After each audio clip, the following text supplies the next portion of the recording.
KPC Daily Devotional. Today, let's read from 1 Samuel. I'm going to begin with the last verse of chapter 13 and then continue on in verse 14 for a few verses. Now, a garrison of the Philistines had gone out to the pass of Michmash.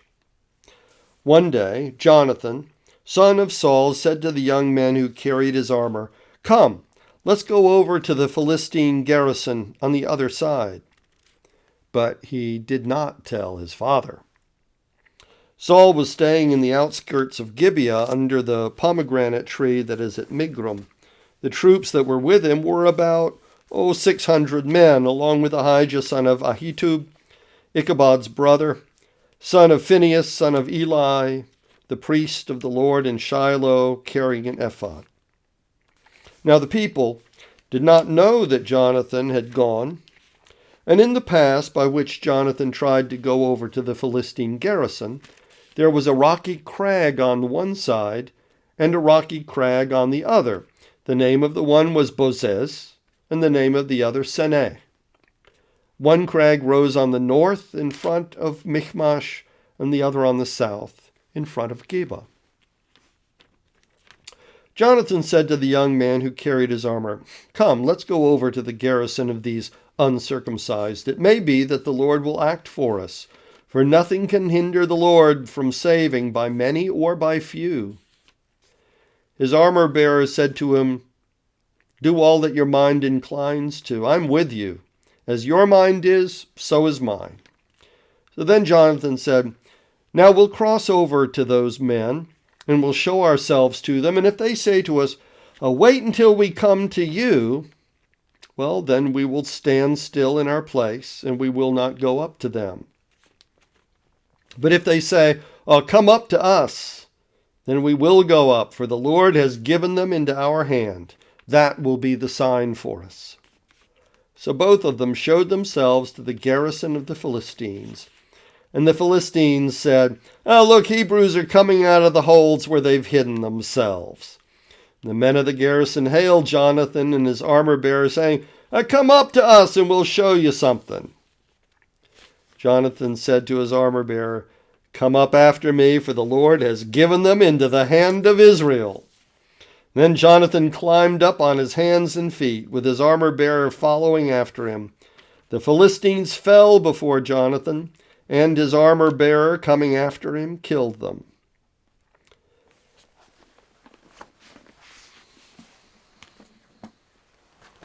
Today's devotional is called Skunk on the Hunt.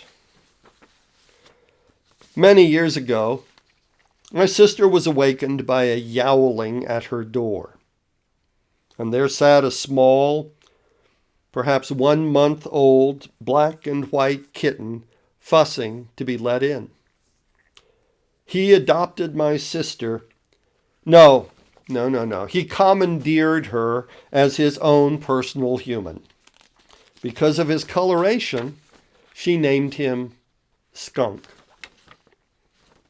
Now, Skunk has always looked a little ungainly. Rather fat, round belly, small, even undersized hip and hindquarters. He cannot leap well, but he must climb and claw his way up, like into your lap. Considering that pouncing and leaping is what cats ordinarily do best, this should be quite a drawback for him. But despite this handicap, Skunk has always been a surprisingly good hunter. For a year and a half, my sister lived with me in my home. On summer nights, Skunk would climb the spiral stairs to the upstairs bathroom, slip through the cracked open window onto the front porch roof, cross to the north corner where he would leap into the branches of a crepe myrtle, climb down to the ground, climb over the picket fence, and cross the neighbor's yard to the scrub behind the Presbyterian church. There, Skunk would hunt rabbits. Every now and then he would catch one, catch, not kill, and would carry a nice, big, wild rabbit by the scruff of the back of the neck, rather like carrying a kitten. And we're talking about a rabbit almost as big as Skunk himself. And Skunk would then schlep this big rabbit back across the neighbor's yard, over the picket fence, up the crepe myrtle, over to the porch roof, across the porch roof, and through the narrow opening of the window, down the hall and around the spiral stairs, back into the room where my sister was sleeping. And there, on the bed, Skunk would release it, completely alive and kicking. I suppose I could draw many analogies from this, but the most obvious point is simply the power of determination. Skunk was determined to get out, hunt down this rabbit, and take it home alive. All of this in spite of his physical handicap that hindered him from pouncing or leaping. I don't think I could say my sister was particularly appreciative of his hunting skills, since it often meant she had to wake up, get out of bed, and find, catch, and release outside another traumatized bunny. But she was impressed by his determination. He should not have been able to do it, but he was determined. So he could.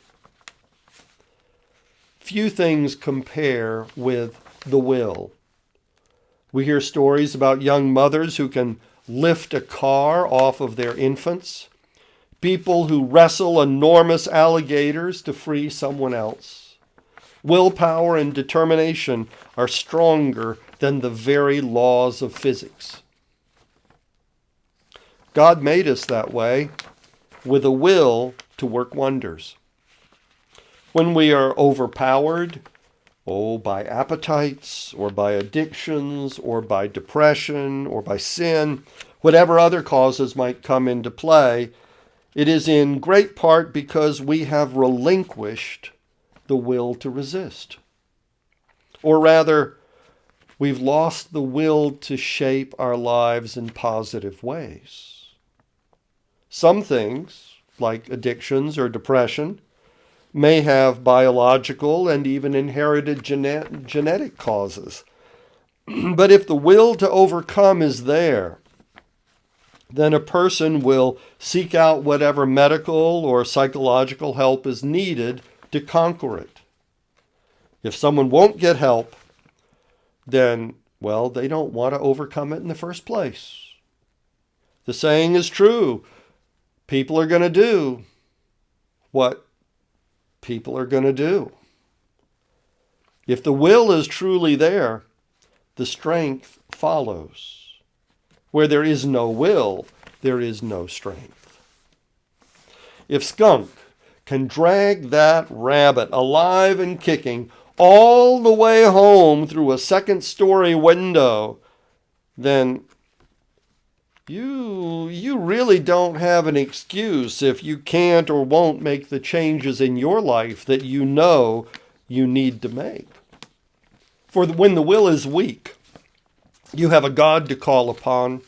You have a Savior who can help, not to take away the challenge, but to strengthen your resolve. That is, to stretch and grow your will until it is big enough and strong enough to carry that rabbit home. I wish you a very blessed day ahead. Goodbye.